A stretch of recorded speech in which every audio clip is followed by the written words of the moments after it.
Hey y'all, thanks for tuning into another video. So this one is about the anger of healing. So oftentimes you hear people talk about healing as if it's like this um, freeing phase of life and all the toxic positivity that's surrounding it. Like if you just get healed, you're going to feel amazing and et cetera, et cetera. And it does feel that way eventually.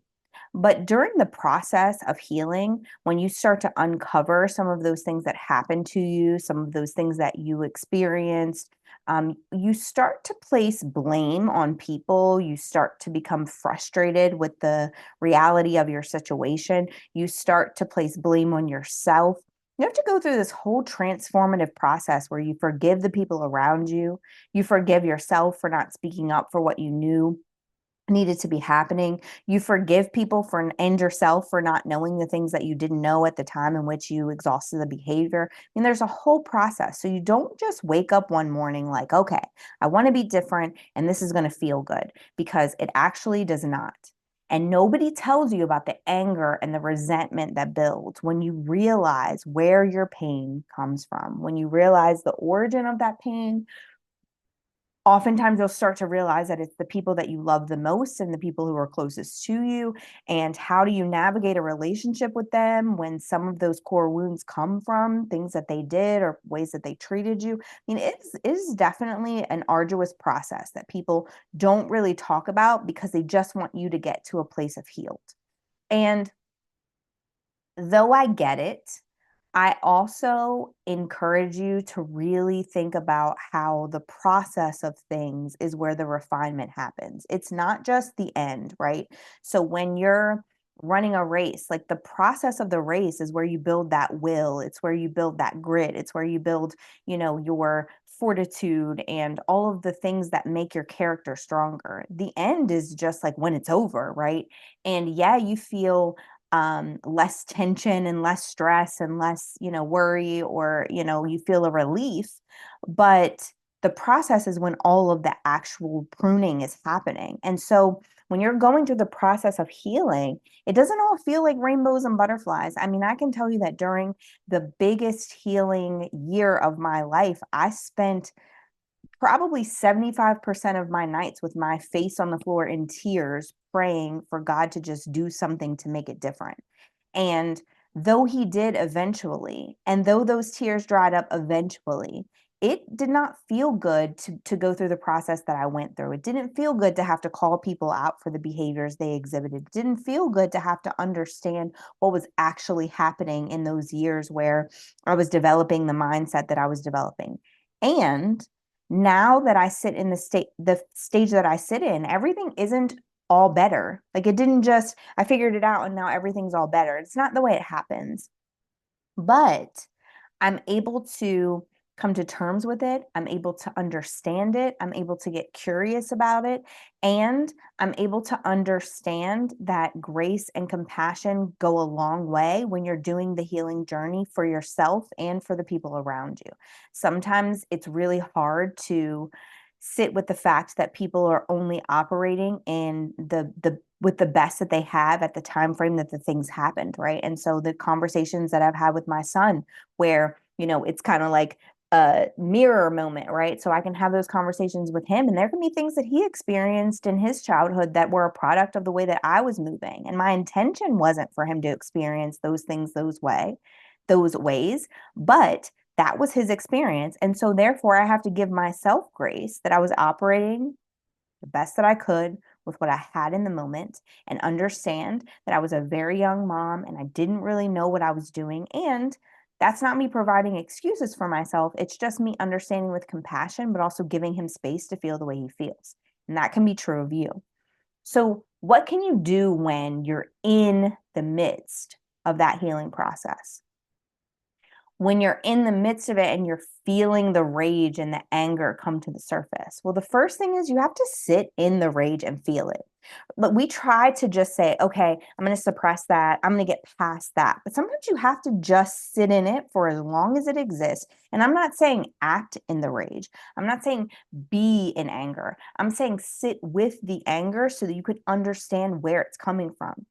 And you really have to think about how you were taken advantage of, the disgust and resentment that you feel now because of it, and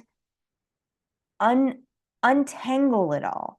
It's all interwoven together, but you're taking it piece by piece to really try to understand what was going on. Take that balcony view and look at it outside of you being a part of it. And then once you uncover exactly what was happening in those spaces, then you can sit with, here are the happenings, here are my feelings, here's why I feel this way. And you don't have to skip straight to trying to feel good about it and trying to forgive people and trying to have compassion. You can sit in those emotions. It doesn't make you unchristian to feel anger. It doesn't make you or out of his image to have certain feelings about a situation. It makes you uncharacteristic if you go act on those feelings. But when you're processing and you feel those things, you absolutely can feel them. You absolutely can decide your next move because of them or based on them. And so once you sit in them and you understand why you feel so much rage, why you feel so much frustration that people would allow the things to happen to you, and why you allowed the things to happen to you. Maybe you were too young to even understand. Maybe you made choices that put you in this space, and it's really hard to forgive yourself for that. But you have to know that those feelings are natural to have toward yourself, to have toward the people, because healing isn't just a snap of the fingers and now you're healed. It's a process. That anger is going to ebb and flow. You're going to have days where your compassion and your understanding of other people and yourself overpowers the anger that you feel. You're going to have days where the anger and the rage that you feel pours over those emotions of compassion and understanding. And together collectively, you're going to get yourself to a feeling of wholeness and healing because you're going to allow yourself to feel the feelings, not suppress them. And then you're going to make sense of them so that you understand why you got to where you've gotten to and what were the things that those people were experiencing to create the situation that they created. And so when you're thinking about relationships that you've been in, right? Yes, it's so frustrating and it feels hurtful to think about all of the ways that that partner took advantage of you, all of the ways that that partner treated you poorly, all of the ways that that partner made your life a living hell. And also, you can feel that frustration and anger while also saying, I understand based on their experiences in their past why they would have maneuvered that way.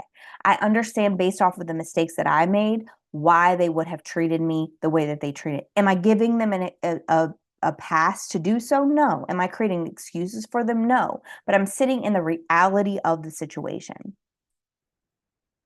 And once you take away the time frames, once you take away the expectations, once you take away the what is wrong with me, why is this taking so long out of the equation, what you'll find is when you give yourself space and know that you will eventually heal that wound, it starts to heal a little bit more completely, a little bit faster, and with a little bit of a different type of process than it would have in the past. I can tell you because I've experienced this, like there were relationships where it took me years to heal the wound that they created inside of me. And then there are relationships where I said, I know what's happening. I understand why he operated the way he operated. I also understand what was going on inside of this space. And I'm not going to let it make me feel less than. I'm not going to let it change or shape my perspective of myself. I'm just going to take it as a learning experience and move forward.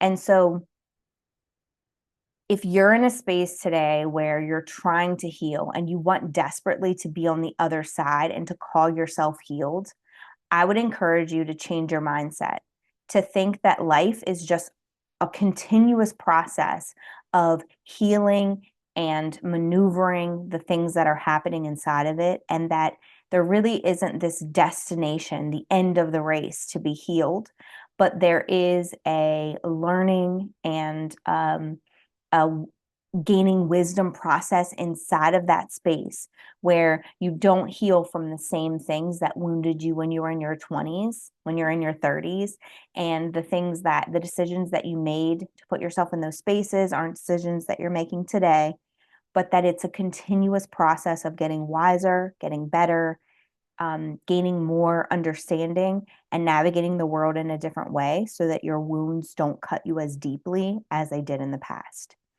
If this video helped you, please like and subscribe to my pages, share it with your friend. Remember, knowledge gained is selfish, but knowledge shared with the world may just be the thing that's the catalyst that they need to break free from the bondage that they've experienced in their lives and allow them to walk into a place of freedom in their future. Thank you guys for tuning in, and I'll see you again next time.